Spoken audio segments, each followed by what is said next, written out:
All right, guys, after President Trump's historic State of the Union, he took to Truth Social and absolutely destroyed Ilhan Omar and fellow squad member Rashida Tlaib. He suggested that they get on a boat with Robert De Niro and leave the country and go join Rosie O'Donnell, who's currently in Ireland, I believe. Now, this post sent a CNN panel into a complete meltdown. But before I show you them having their meltdown, I want to read you this post because it's unbelievable.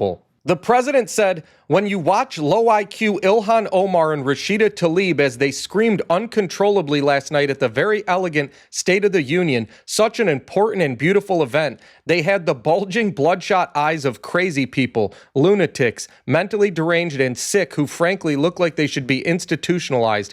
When people can behave like that and knowing that they are crooked and corrupt politicians, so bad for our country, we should send them back from where they came as fast as possible. They can only damage the United States of America. They can do nothing to help it. They should actually get on a boat with Trump deranged Robert De Niro, another sick and demented person with, I believe, an extremely low IQ who has absolutely no idea what he's doing or saying, some of which is seriously criminal. When I watched him break down in tears last night, much like a child would do, I realized that he may be even sicker than crazy Rosie O'Donnell, who is right now in Ireland trying to figure out how to come back into our beautiful United States.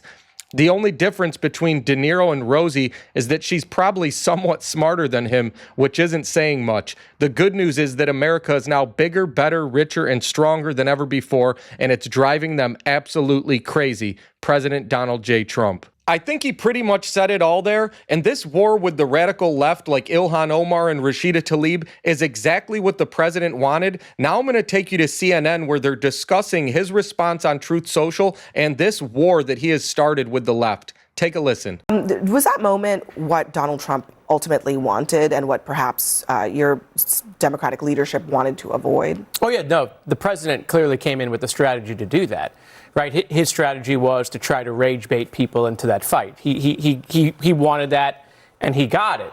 So what he's going to try to do is he's going to try to fight to the point where he tries to make us not an option, right? He wants to just bring us down with him to the hope that that might help him somehow survive the midterms. This is the new strategy. Yeah, I mean, she also got what she wanted, which was a mistake, I think, for the Democrats to play into that. I actually agree with the congressman. I think the president was setting up Democrats in a really simple and easy way. They shouldn't have fallen for it. It seems pretty easy to stand up and say, actually, no, I support American people first. That is where I stand.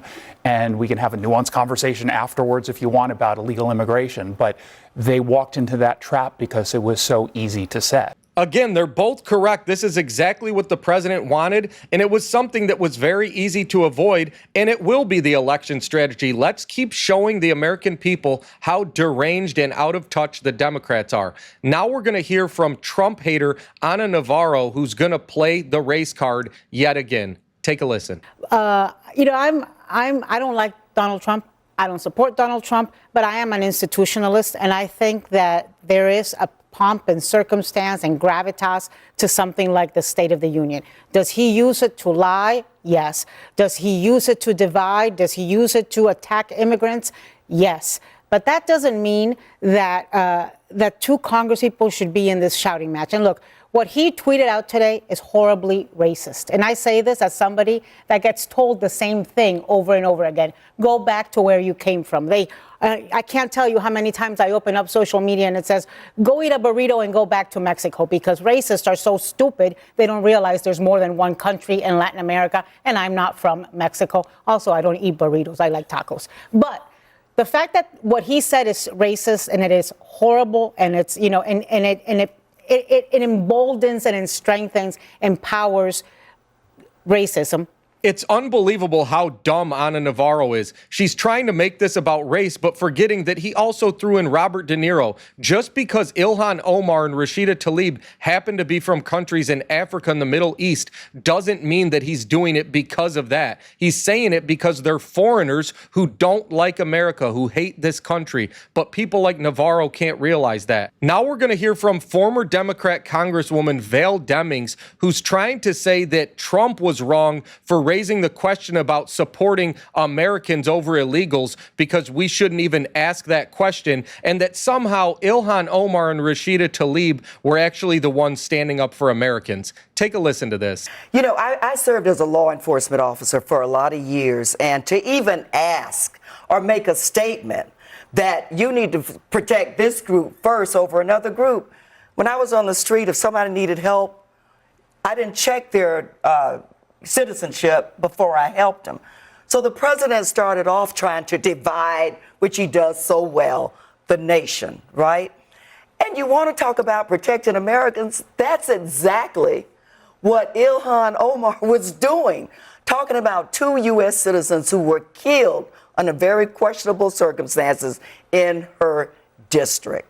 Okay, number one, we're not talking about bumping into people on the street and not knowing if they're citizens or not. We're talking about how we put illegals in hotels, how we give them money, how we give them food, and then we have American citizens who are on the street. So President Trump saying we should take care of our own first. Very common sense stuff here, but apparently not so for a Democrat. And then Demings wants to say that Ilhan Omar is standing up for Alex Preddy and Renee Good, but those were 2 people who basically committed suicide by cop. They put themselves in that situation. You can't compare that to a little kid that gets killed by an illegal or a woman who gets raped and murdered by an illegal alien. Renee Good and Alex Preddy put themselves in those situations. Now, finally, we're going to get some common sense on this panel when Lydia Moynihan from the New York Post answers Val Demings' ridiculous points and basically leaves her looking like a fool.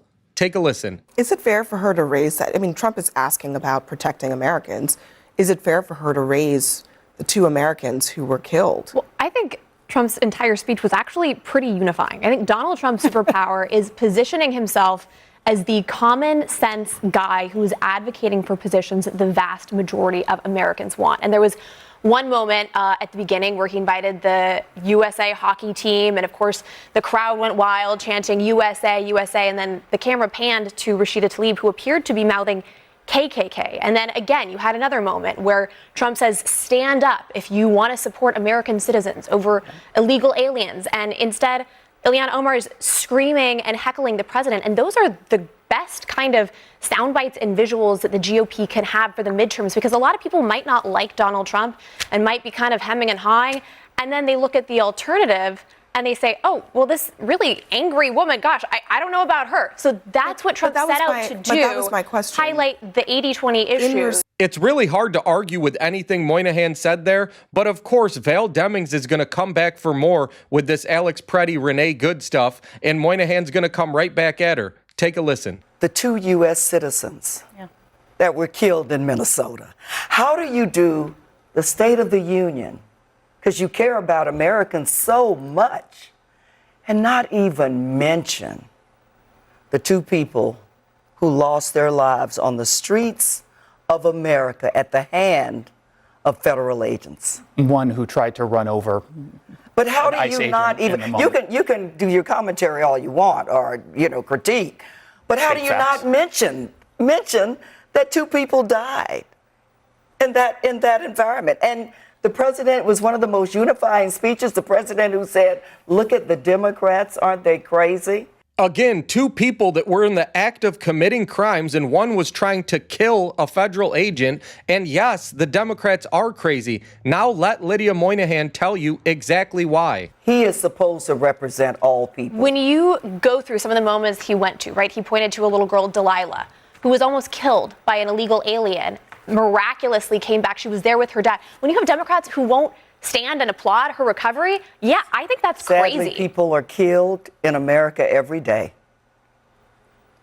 Sadly. And the majority of them are killed by U.S. citizens. So whether an undocumented immigrant, I'm saying whether it's an undocumented immigrant or a U.S. citizen who's the perpetrator, the bottom line is somebody has died or someone has been One died as a result injured. of bad policy that was in place for 4 years, allowing people to come into this country unvetted illegally. And if we had border policies that actually worked, those people wouldn't be here, and those deaths would not have occurred. That's the difference. So when you can point directly to policy, I think that's obviously well within the scope of any president. Democrats Democrat or Republican. Yeah. If you ever wanted to see what a complete moron looks like, take a look at the top right-hand corner of your screen right now. Val Demings was making no sense, and she was trying to argue that it's the same thing if Americans are killed by Americans, forgetting that illegals aren't supposed to be here. Those people would still be alive that are getting killed by illegals. And you see Lydia Moynihan's just speechless. I thought there was a glitch in the audio there, but she was just frozen, not saying anything, because she couldn't believe that Demings is trying to make that point. This is hard data that shows us people would be alive if we had a more secure border. Now you're going to get to see this entire panel fall apart at the end of this show, where they're just going off about President Trump. They lose control of the show, and it ends basically just how it started, with the Democrats looking like total fools. Take a look. Look, Donald Trump there's a lot of verbs and adjectives to describe. Unifying is not one of them. He doesn't even think he's unifying. That's not his strategy.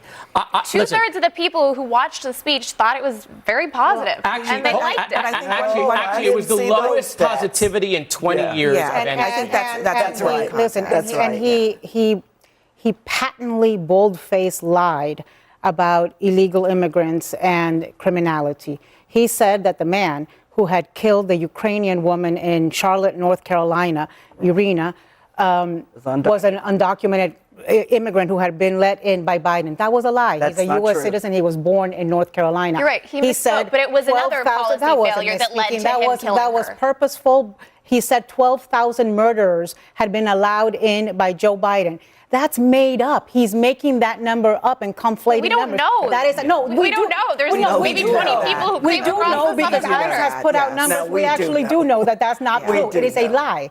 Listen, he lied over 20 times. Daniel Dale from CNN has done the fact checking, and a lot of those lies were about immigration. He said Maduro opened up the prisons and the insane asylums. There is no evidence, zero, that Maduro did that.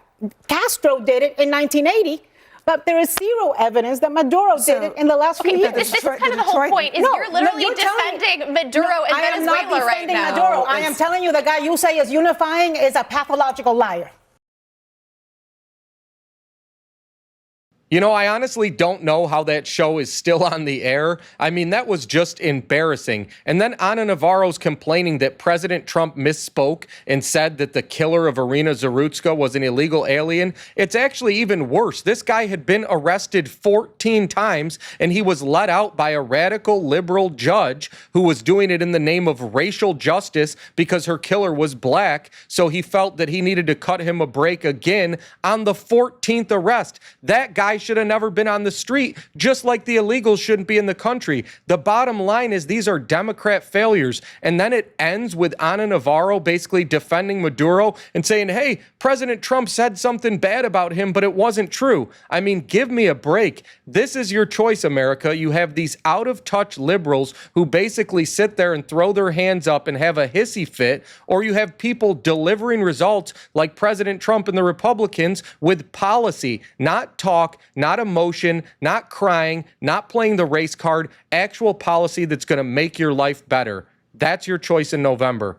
Guys, do me a favor. If you like this video, hit that like button, share this video with your friends, subscribe to this channel, and stay tuned for more. Thanks, guys.